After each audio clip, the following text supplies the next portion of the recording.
여러분, 추석이 우리에게 이제 지난주에도 이 추석에 대한 의미를 우리가 함께 이제 나누었었는데, 추석이라는 명절이 어떻게 본다면 시대와 환경 속에서 바뀌었죠. 의미가. 그러니까 옛날에는 그리고 실제로 불과 몇 년 전만 하더라도 추석은 어떤 날이었나요?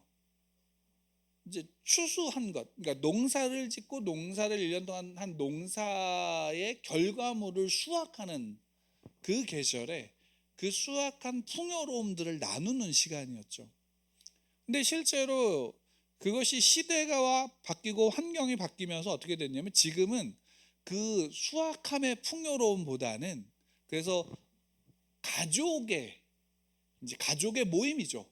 왜냐하면 시대와 환경이 바뀌고 발전하다 보니까 가족들이 떨어져 살아가는 시대 속에서 가족들이 그래도 1년에 한 두 번 명절이라는 시간에 모일 수 있게 되고, 모일 때에 이제 조금 잊었던 가족의 따뜻함을 느낄 수 있는 시간들이 이제 명절이 되어졌고, 그런 명절로 이렇게 변화되어졌다가 또 이제 불과 몇 년 전부터는 이 명절이 가족의 모임이 아니라, 물론 가족이라는 그 의미를 두고 있지만 어떻게 본다면 그냥 개인적으로 그냥 휴일의 연장이라는 생각이 좀 더 강하게. 그래서 어떤 이제 젊은이들 같은 경우에는 명절이 됐다고 해서 가족들한테 가는 게 아니라 그냥 자기가 그동안 하지 못했던 걸 하는 시간으로 여기는 이제 청년들도 젊은이들도 많아지고, 실제로 그 수도 점점 늘어나고 있어요. 그렇기 때문에 어떻게 본다면 그런 명절이라는 의미와 가치가 이렇게 변하게 되죠. 그런 의미와 가치가 변하는 것 속에서 우리는 살아가다 보니까 항상 그 안에 그것으로 충돌이 되어지죠. 왜냐하면 그 변하는 세대와 변하지 않는 세대, 이런 세대 속에서 충돌이 있게 되어지고, 그러면 그 안에 명절은 어떤 것이다 라고 정의를 내릴 수 있는, 누군가 그것은 명절은 이거야 라고 정의를 딱 내릴 수 있을까요? 없을 거예요. 그리고 실제로 그거는 점점 더 바뀌고, 어떻게 본다면 또 다시 돌아가서 가족의 의미와 공동체의 의미를 찾고자 다시 명절의 의미를 다시금 생각해서 돌아갈 수도 있기 때문에, 그럼 누가 이것이다 라고 딱 정의를 해놓을 수가 없을 거예요. 아마 각자의 상황과 환경 속에서 그것을 받아들이고 생각하고 그 안에서 그 시간을 누릴 겁니다. 왜 이 말씀을 드리냐면, 우리가 소위 말하는 시대와 환경 속에서 바라보는 정의가 사람마다 다 다르잖아요. 그 시대를, 어떤 시대를 살고 어떤 경험을 했느냐가 모든 사람에게 달라지게 되는 거죠. 그러면 여기서 중요한 게 뭐냐면, 중요한 게 있는데, 그 중요한 건 뭐냐면, 명절이라는 것이 갖는, 그래도 그것이 계속 전통적으로 지켜져 가고 지켜지고 있다면, 그 명절이라고 하고 하는 그 날의 가치는 기억되어져야 될까요? 기억되지 말아야 될까요? 기억되어져야 되는 거예요. 그럼 그 가치는 언제 찾아야 되냐면, 처음에 왜 이런 명절들이 만들어졌는지 그 시작의 시간에 생각해 볼 때 우리가 그 가치를 좀 더 명확하게 찾을 수 있겠죠. 실제로 명절은 가족들이 함께 모이는, 가족들이 풍요를 누리는 명절이었을까요? 추석 같은 경우에는 옛날 농경 사회를 본다면, 역사적으로 본다면 이건 가족의 모임이 아니라 마을의 공동체의 모임이에요. 그리고 이날은 어떤 날이냐면 풍요로운 시간이잖아요. 풍요로운, 사람들이 넉넉해지니까 자기의 것들을 나눌 수 있는 시간들이었죠. 그러니까 이게 단순하게 한 사람이 야 곡식이 많이 거쳤어 그러니까 나는 좋아, 우리 가족은 잘 살 수 있어, 이런 의미가 아니라 모두가 다 풍요로워지고 모두가 다 넉넉해질 수 있는 그런 축제가 어떻게 본다면 이런 명절에 담겨져 있고, 또 그 명절 안에서 그 가치가 계속적으로 이루어지는데, 지금은 시대가 바뀌니까 농경 사회가 아니니까 그렇게 할 수가 없으니까 그런 공동체가 좀 더 작아졌죠. 어떻게 돼? 가족이라는 공동체로 작아졌습니다. 그리고 이제 그게 더 작아서 개인으로 이제 바뀌어 가는데, 저는 개인적으로 원래 명절이 가지고 있었던, 추석이 가지고 있었던 그 의미와 가치가 조금 더 회복되어졌으면 좋겠다는 게 뭐냐면, 우리가 과학이 발전하고 문화가 발전하고 문명이 발전하면 점점 어떻게 되냐면, 이제는 점점 개인화되어지는 시대가 될 거고, 개인화가 되어진 시대 속에서는 뭐가 그리워지냐면 사람들의 따뜻함들이 그리워지는 거예요. 그걸 뭘로 알 수 있냐면, 요즘 시대를 살아가는 사람들은 항상 상대적 빈곤 가운데 살게 되죠. 그러니까 실제로 삶에서 정말로 가난하다는 게 아니라 항상 상대적인 빈곤 속에서 살아가기 때문에 상대적으로 나는 항상 가난한 삶으로 살아가게 되어지니까 거기에는 여유가 없고 넉넉함이 없고, 그 안에서 잃어버리는 게 뭐냐면 사람의 가치를 잃어버리게 되죠. 내 편 아니면, 나 아니면 나머지는 모든 사람들은 그 생명과 가치를 인정하지 않고, 때로는 그 속에서 자기 존재에 대한 가치조차도 어떻게 되면 잃어버리게 되어지는 시대가 오늘날의 어쩌면 시대이고 앞으로의 시대일 수도 있다라는 거예요. 그럼 명절이라고 했던 원래의 가치는 뭐냐면, 사람이 사람답게 함께 살아가는 가치가 원래 그 명절이라고 하는, 또는 특히나 이제 추석이라고 하는 그 명절 속에 담겨져 있는 부분들을 우리가 좀 생각해 볼 필요가 있습니다.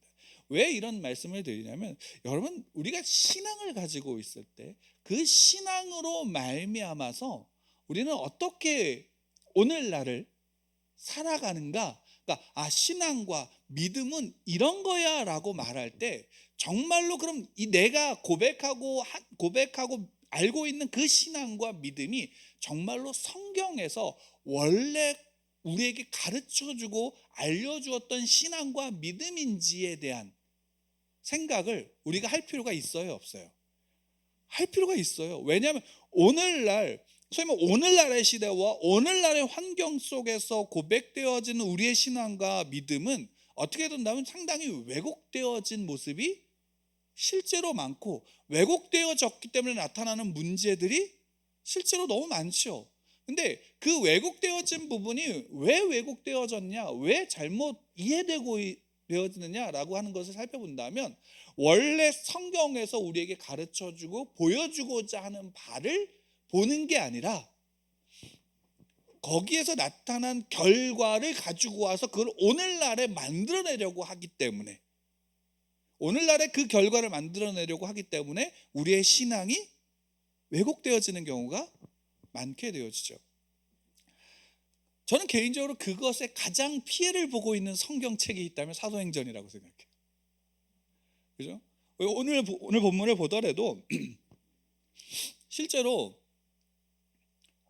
초대교회가 시작되어지고 예수님이 승천하신 다음에 성령 감림절에 성령이 임하고, 그리고 그 안에서 모든 사역의 중심이 누구를 통해서 이루어졌냐면 베드로를 통해서 이루어졌죠. 그러니까 베드로가 설교했는데 3,000명이 회심하고, 베드로가 설교했는데 5,000명이 회심하고, 베드로가 선언했더니 안진뱅이가 일어나고, 그죠?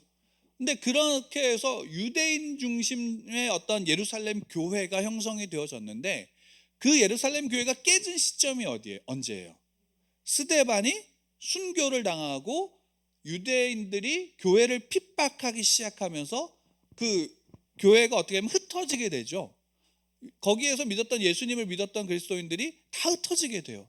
흩어지면서 어디로 갔냐면 뭐 사마리아로도 갔고 이방으로도 갔다는, 이방 나라들, 이방의 도시들로 퍼져나가기 시작했어요.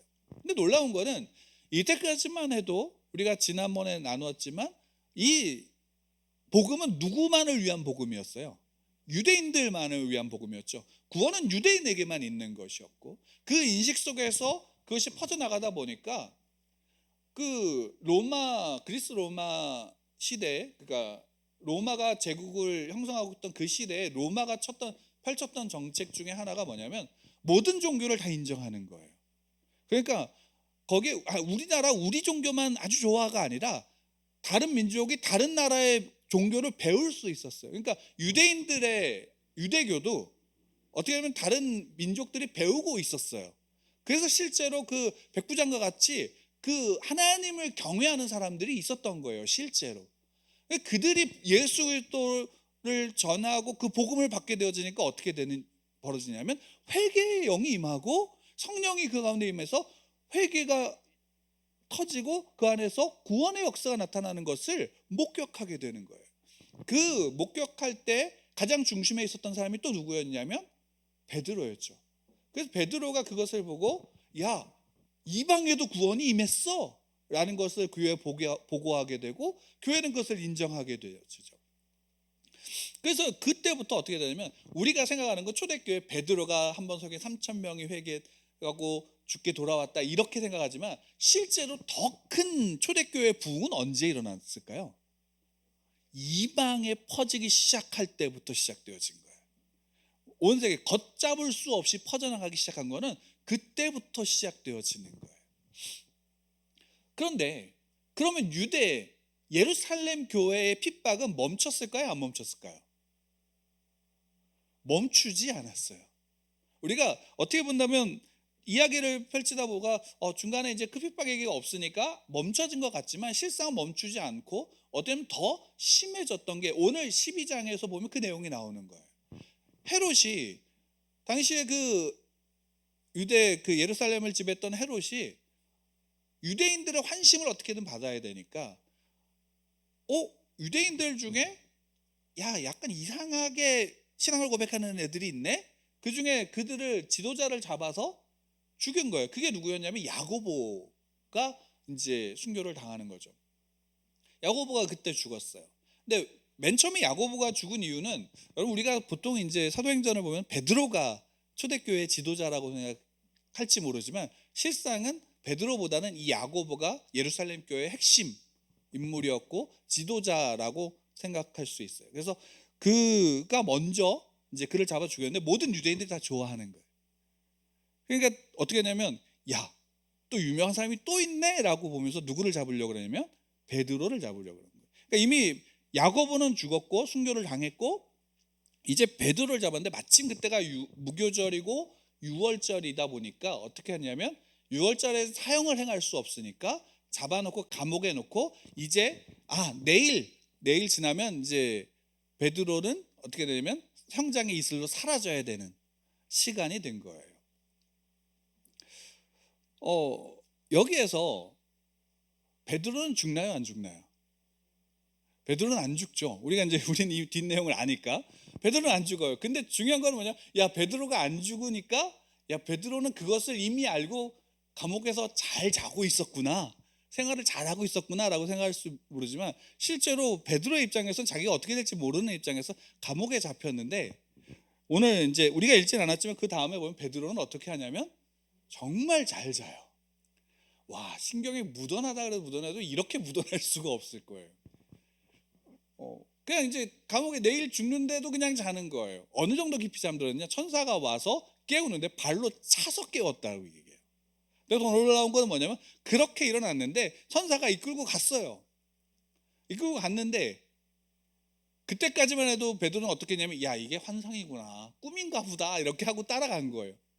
그래도 어디가 됐냐면 이제 대로를 지나서 마가의 다락방이 근처에 갔을 때야 비로소 이게 하나님의 천사가 나를 헤롯과 유대인들의 기대가 아니라 그들의 기대를 저버리게 만들었구나. 그 하나님의 천사를 나를 인도하셨구나라는 것을 깨닫고 고백하게 되어지는 거예요.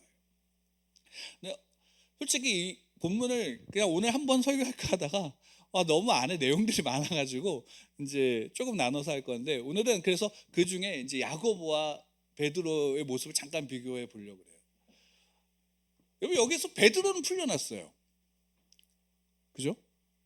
근데 그 앞에 재밌는 구절이 있는 게 뭐냐면 그때 마가의 다락방에서 예루살렘 교회 성도들이 붙잡힌 베드로를 위해서 어떻게 했냐면 기도했어요. 아마 그 기도는 뭐냐면 살려달라는 기도였겠죠. 당연히 그 간구를 했어요. 그 기도를 하고 베드로는 살아났어요. 그 베드로와 야고보의 갈림길은 기도 때문인가요?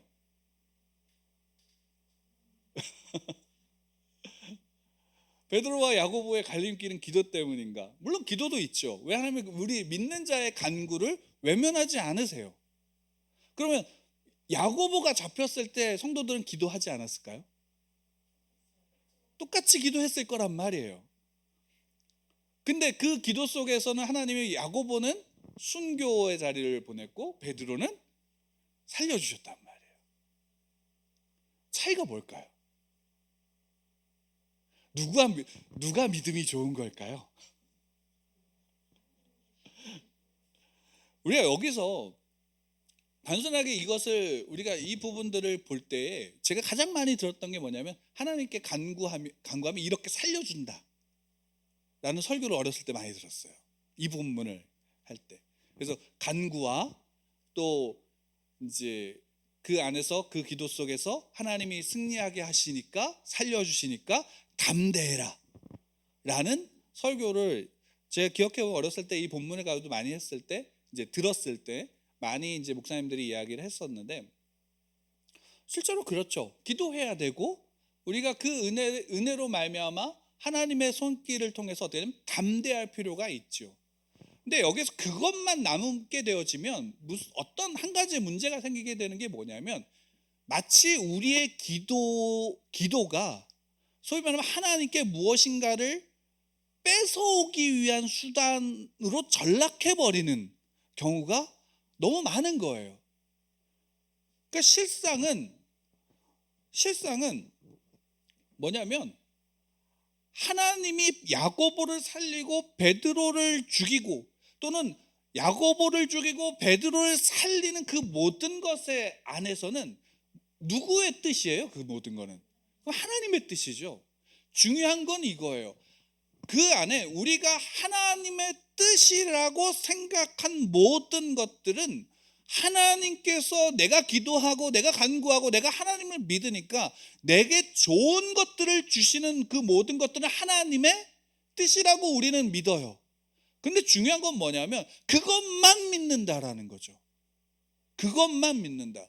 그것만 믿기 때문에 우리의 믿음과 우리의 신앙이 어떻게 되냐면 반쪽으로만 흘러가게 되어지는 경우가 너무 많은 거예요.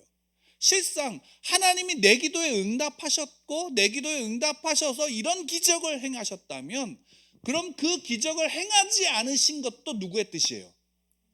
하나님의 뜻인 거예요. 그 행하지 않음도 하나님의 뜻이에요. 그럼 이 둘의 차이, 왜 어떤 사람은 그럼 기도 속에서 어떤 기적을 경험하고 어떤 사람은 그 기도 속에서 아무것도 경험하지 못하게 되어지는 죽음과 같은 어떻게 본다면 고통을 경험하게 되어지는 그 차이는 어디서 생기는 걸까요? 여기에서 우리가 중요하게 생각해야 되는 부분들이 여기 있어요. 그 차이는 얼마나 기도를 열심히 했고 얼마나 열정적으로 했느냐에 대한 문제가 아니라 그 차이는 하나님이 예수 그리스도로 말미암은 복음이 온 땅에 전파되기 위해서 그 두 사건이 어떻게 되면 동시에 다 필요한 거예요. 예를 들면 이거예요. 베드로가 살아난 것은 베드로가 살아나는 것으로 말미암아 복음이 어떻게 돼요? 증거되어지고 전파되어지는데 필요하기 때문에 살리신 거예요. 야고보가 죽은 것은 이 복음이 증거되어지고 전파되어지고 흘러가는데 필요하기 때문에 죽은 거예요. 죽었다라는 표현이 마치 하나님이 그냥 죽이셨다라는 의미로서가 아니라 그의 임무가 끝난 거예요. 그의 임무가 끝났다면 그는 어디로 돌아가는 거예요? 하나님의 나라에 하나님 앞으로 나가는 거예요. 마치 얼마 전에 프랑스에서 미국하고 이런 어떤 이제 문제가 생기니까 어떻게 했냐면 이제 프랑스 대사들을 불러들였어요. 미국에 있는 자국으로 불러들였어요. 그 얘기는 뭐예요? 프랑스에서 그 대사는 대통령이 오라 그랬으니까 자기의 임무는 끝난 거예요. 그럼 어디로 돌아가요? 자기 나라로 돌아가는 거예요. 그것과 마찬가지인 거예요.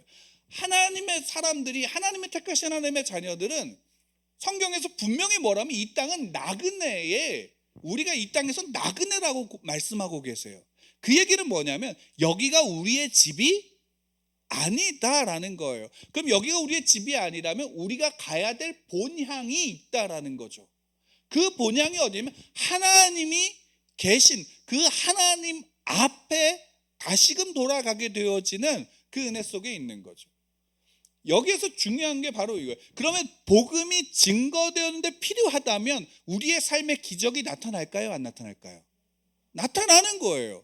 왜? 하나님이 우리를 통해서 복음이 흘러가는데 필요하다면 그 기적을 흘려보내시는 거예요.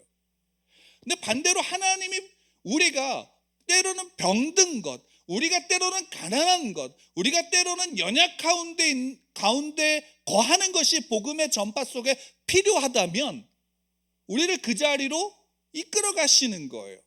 이게 시편 23편에서 사망의 음침한 골짜기로 우리를 나갈지라도 그곳에 주의 지팡이와 막대기가 나를 안위하신다라고 다윗이 고백하고 있는 거예요.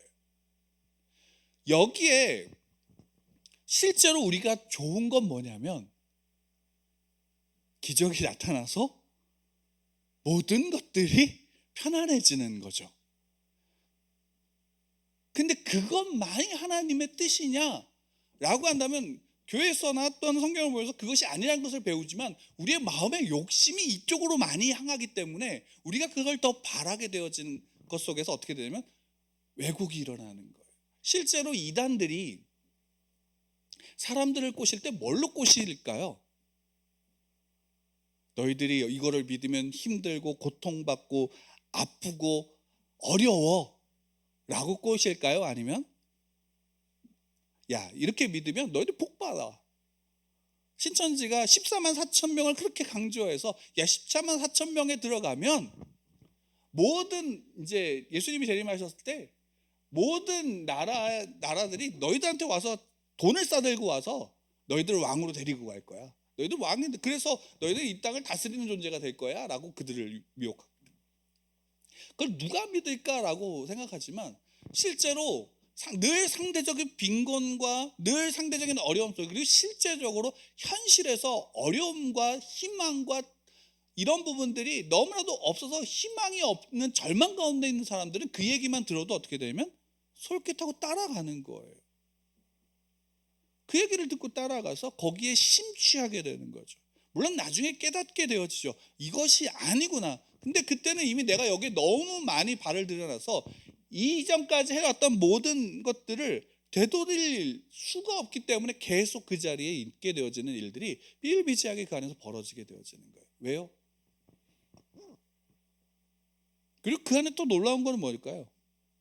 그리스도인들이 그 안에 더 많이 간다는 거예요. 왜? 왜요? 그 이유가 뭘까요? 우리가 성경에서 우리에게 알려주고자 하는 보여주고자 하는 믿음과 신앙의 온전한 모습을 우리가 어떻게 되는 거예요? 한쪽으로만 치우쳐서 내가 좋아하는 것으로만 따라가고 잡으려고 하는 모습 속에 우리가 어느새 너무 멀리 가 있는 거예요.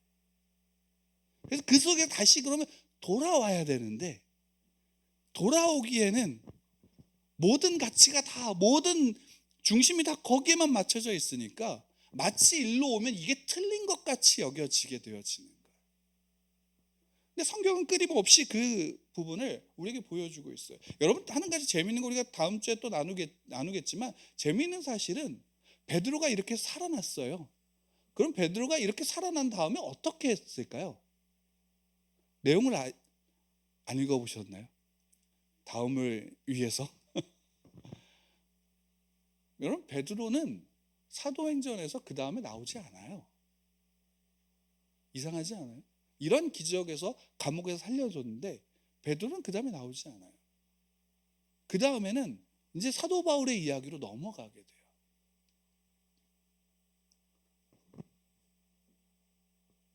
베드로가 그 다음에 살아나서 믿음이 없어졌을까요? 중요한 건 그게 아니다라는 거예요. 오늘 말씀의 제목처럼 아무것도 아닌 것 자체가 우리에게는 뭐냐? 그리스도인들에게 뭐가 되냐면 은혜가 되어지는 거예요. 왜? 그들의 모든 삶 속에서 누가 인도하시면 하나님이 함께 하시기 때문에. 우리가 하나님의 자녀들이 사는 것도 하나님이 함께 하신다면 죽음 가운데서 하나님은 어떻게 하시면 함께 하시는 거예요. 그리고 그 함께 하심 속에서 우리의 삶을 어떻게 하냐면 하나님의 뜻과 계획 속에서 늘 우리의 삶을 이끌어 가시기 때문에 우리의 삶의 존재 자체가 하나님 앞에는 뭐가 되냐면 하나님의 은혜 안에서 우리가 하나님의 영광을 나타내는 존재가 되어지는 거예요. 우리가 가난하던 병들었던 어떤 고통 가운데 절망 가운데 있더라도 하나님의 자녀는 이 땅 가운데서 빛이에요. 왜? 하나님이 그와 함께 하시고 복음의 진리가 그와 함께 하기 때문인 거죠. 그러면 우리는 그 속에서 어떤 가치를 바라보냐면 내가 좋아하고 내가 원하는 가치가 아니라 세상의 가치를 쫓아가는 게 아니라 하나님의 말씀 속에서 무엇을 말씀하시고 우리에게 무엇을 요구하는지예요. 구약부터 요한계시록까지 하나님의 자녀들에게 요구하시는 것은 무엇이냐면 하나님을 기뻐하라라는 거예요. 하나님을 기뻐하라. 근데 여기 재밌는 의미가 뭐냐면 하나님을 기뻐하는 것 속엔 하나님을 경외, 두려워함도 포함될까요? 안 될까요? 포함되는 거예요. 하나님을 향한 두려움도 포함되고 하나님을 향한 사랑도 포함되어지는 거예요. 그리고 하나님은 우리의 삶의 모든 것들을 어떻게 하냐면 우리의 전 존재를 인정하시고 그 속에서 우리를 기뻐하신다라는 사실이에요. 이것이 우리의 신앙과 믿음의 중심일 때 우리는 내가 무엇을 가졌고 안 가졌고의 문제 속에서 휩쓸리는 게 아니라 내가 지금 누구와 함께 하는가가 내 삶의 중심이 되어지게 하고 내가 누구를 기뻐하는가가 내가 우리의 삶의 가치가 되어지는 거예요. 왜 성경을 이렇게 설교해서 신앙인들을 어떤 나라의 대사로 비교를 하냐면 그것과 유사하기 때문이에요. 우리가 대한민국의 대사가 각 나라에 가서 그 대사가 존재하는 건 뭐냐면 한국을 대표하는 사람들이에요. 그가 있으므로 뭐가 드러나냐면 한국이라는 나라가 드러나요. 외교관이 다른 나라에 가서 범죄를 저지르면 누구 얼굴에 먹칠을 하냐면 우리나라의 얼굴에 먹칠을 하고 모든 국민들의 얼굴에 먹칠을 하는 것이에요. 그런데 나가서 잘한다면 그것은 그 한 사람의 잘함이 아니라 대한민국이란 나라의 국격이 어떻게 되면 높아지는 거죠.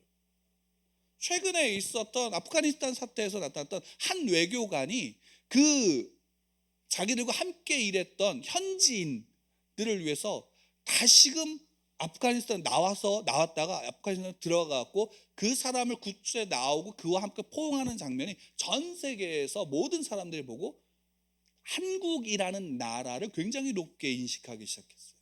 물론 그 전에 여러 가지 일들도 있었지만 어쨌든 그 사진 한 장이 대사였거든요. 그 사람이 아니 대사가 아니라 사무관인가 어떤 그런 위치였는데 그 한 사람이 했던 그 일 하나가 한국이란 나라의 얼굴이 된 거예요. 그럼 우리 그리스도인들은 이 땅에서 하나님의 나라 안에서 우리가 살고 있고 그 나라를 대표해서 세상 속에서 동시에 살아가고 있는 거예요. 근데 우리가 불완전하니까 하나님은 때때로 우리에게 뭐냐면 기적을 통해서 하나님의 사람을 나타내기도 하시지만 때로는 아무것도 안 하심으로 말미암아 우리 존재가 그 안에서 스스로 빛날 수 있게 하시는 거예요. 하나님의 기적이 있어서 빛나는 게 아니라 우리의 존재가 하나님의 말씀대로 살아가는 우리의 존재가 이 땅에서 빛나는 거예요. 왜? 하나님이 그 안에서 함께 하시니까. 예수 그리스도는 하나님의 보좌 우편에 앉아서 그래서 우리를 위해서 늘 어떻게 하냐면 중보하시는 거예요. 우리가 그 속에서 견딜 수 있도록. 여러분 기적을 경험한 것도 우리의 삶은 견디는 것이고요. 기적을 경험하지 않아도 우리의 삶은 견디는 거예요. 이 땅에서 신앙으로 견디는 거예요. 그러니까 놀라운 게 뭘까요? 하나님은 혼자 따로따로 두시는 게 아니라 교회라고 하는 공동체 속에서 함께하게 하시는 거예요. 그 속에서 서로가 나와 함께 하시는 하나님의 모습을 나누고 또 때는 그래서 낭망했던 사람이 그 속에서 위로를 받을 수 있게 하시는 것. 그 교회 공동체 안에서 서로와 함께 하시는 그 하나님, 내주하신 성령 하나님의 역사를 함께 나누는 것. 그것이 하나님께서 우리에게 주신 삶의 은혜요. 아무것도 아닌 것 속에서도 우리는 뭘 누리냐면 은혜를 누릴 수 있게 되어지는 거예요. 지난 추석에 날씨가 너무 좋았죠.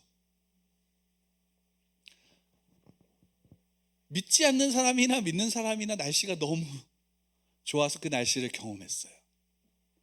근데 그 둘 사이의 차이가 뭘까요? 하나님의 손길을 보는 거예요. 그러면 만약에 비가 왔다면 비 오는 것으로 하나님의 손길을 경험하는 거예요. 지난주 그 화요일 날 추석 당일 날 라온이가 할머니 집에 이제 월요일 날 그 전날 가겠다고, 할머니는 또 이제 저희 동생네 식구들과 계속 있다가 그 아이들한테 볶였는데 그 아이들이 가자마자 자기도 가겠다고 할머니 집에 가겠다고 해서 하나님의 집 전날 갔어요. 우리는 뭐 그래서 갔더니 라온이는 빨리 가라고, 엄마 아빠는 여기 있으면 안 된다고, 빨리 가라고. 순간 기분이 나쁘죠. 항상 저 얘기를 해요. 할머니 집에 갈 때마다 아빠는 들어오지도 못하게 해요. 데려다 주고 끝이에요. 근데 기분이 나빴어요. 난 쥐어박을까 이 생각도 하고 그랬는데, 근데 그러고 밤에 이제 왔어요. 왔는데 추석 당일날 돼서 둘만 또 이제 덩그러니 서로 보고 껌뻑껌뻑 거리고 있다가 강릉에 가자. 근데 추석 당일날 여기에는 비가 계속 왔다 내리다 안 왔다 내리다 안 왔다 계속 그랬거든요. 강릉에 가봐야 바람이 불고 비가 올 거다라고 했는데, 그래도 이제 데리고 같이 이제 갔어요. 갔는데 놀라운 하나님의 은혜를 경험했죠. 딱 비가 계속 왔어요. 고속도로는 계속 왔는데 대관령을 딱 넘어가는 순간 하늘이 파래졌어요. 작은 나라에도 참 이렇게 기후가 참 변화무쌍하죠. 근데 딱 갔는데 날이 너무 좋은 거예요. 그렇죠. 그 모든 걸 저만 경험했나요? 다른 사람들 다 경험했어요. 아마 야 어떻게 이렇게 다를 수 있냐 뭐 이런 얘기도 하고 그랬을 거예요. 근데 중요한 건 뭐냐면 믿는 자와 믿지 않는 자의 차이는 뭐냐, 그 속에서 가치를 누구에게 두느냐예요. 어떤 사람은요 아주 좋은 승용차를 끌고 비를 뚫고 강릉을 가고 있는 것을 봤어요. 고급스럽게 쭉 달리고 있고, 어떤 아주머니도 막 그렇게 달리면서 굉장히 천천히 가기도 하고. 근데 어쨌든 많은 사람들이 갔어요. 근데 과연 그 속에서 그 광경이 펼쳐진 것을 보고 얼만큼 하나님을 바라봤을까? 얼만큼 하나님을 생각할 수 있었을까? 어떻게 본다면 아무것도 아니잖아요. 그냥 누구나 다 볼 수 있는 날씨잖아요. 그렇죠? 근데 그 속에서 그 아무것도 아닌 것 속에서 하나님의 은혜를 누릴 수 있다면 성도들은 그걸로 만족하는 거 아닌가라는 거예요. 우리가 이 땅에서 사람답게 살아가고 사람답게 누군가를 대접해 줄 수 있는 이유가 뭘까요? 하나님 때문이에요. 왜? 그 한 사람 한 사람에게 누가 보이냐면 하나님이 계시기 때문이에요. 내 안에 하나님이 계시든 그가 하나님이 창조된 하나님의 피조물이라는 사실은 변함이 없어요. 그래서 그를 사람답게 대하는 것, 사람답게 인정하는 것, 그리고 사람답게 함께 살아갈 수 있도록, 그게 그리스도인이 빛이고 소금인 이유예요. 왜? 아무것도 아닌 것 속에서 하나님의 은혜를 누리니까. 앞에 있는 국화통에서 우리는 그것을 볼 수 있잖아요. 그렇죠? 하나님은 살아계신 거예요. 어디 속에서? 이 꽃 속에서. 누구를 위해서? 그 꽃을 보고 있는 우리를 위해서, 나를 위해서. 그 하나님의 살아가심과 인도하심, 아무것도 아닌 것 속에서. 그럼 반대로 얘기합시다. 여러분, 우리는 아무것도 아니잖아요. 세상의 여러 지위와 권력 세상 속에서는 아무것도 아니잖아요. 근데 그 아무것도 아닌 자가 은혜를 누리는 거예요. 하나님이 택하셨으니까, 하나님이 붙잡으셨으니까 그 은혜가 여러분들에게 있습니다. 여러분 병들었어요? 예, 아무것도 아닌 자에게 주시는 은혜가 여러분들 가운데 있습니다. 하나님은 그 속에서 나를 붙잡고 계신다라는 사실을 기억하십시오. 야고보의 순교가 교회의 초석이 되어졌고, 베드로는 살아서 비록 역사에서는 이제 그의 이름이 사도행전 등장하지 않았어도 그는 그 자리에서 어디에 갔든 헤롯을 피해서 떠난 그곳에서 복음을 위해서 살아갔다라는 것이죠. 중요한 건 그거예요. 아무것도 아니어도 괜찮아요. 여러분들의 삶의 가치는 하나님께서 이미 정하셨으니까요. 그 은혜 속에서 그 은혜를 누리시기를 축원합니다. 그리고 마음껏 기도하십시오. 마음껏 누군가를 위해서 축복하십시오. 왜? 하나님의 가치가 여러분들에 있고 하나님이 여러분들 안에서 임마누엘로 함께 하십니다. 그 은혜를 붙잡으시고 나아가는 여러분들 되기를 축원합니다. 우리 함께 같이 기도하겠습니다.